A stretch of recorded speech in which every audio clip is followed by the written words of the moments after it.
คิดถึงบางโพอยู่บางโพก็จะกลับบางโพเคยอยู่บางโพก็จะกลับบางโพ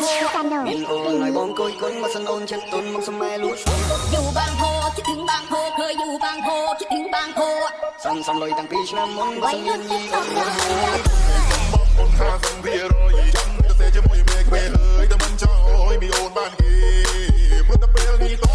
นโดนร้องมันตอนตีสมตรมมวยระยะเปลจำโตสะเรเลต้องตามเธอ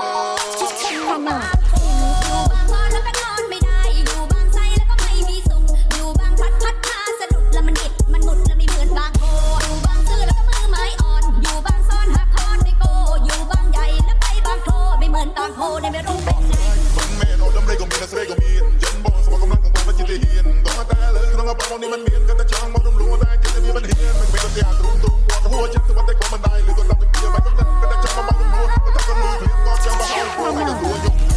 ฉันไม่ตัวเทวดาตามโดนตาเนี่ยคู่ก็ไปฉันยันมันร้องกันพรำสนามย้อนยำในกันพรำช้ำถอย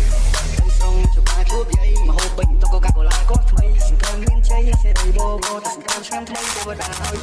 จากบางโพไปเสียตั้งนานทิ้ง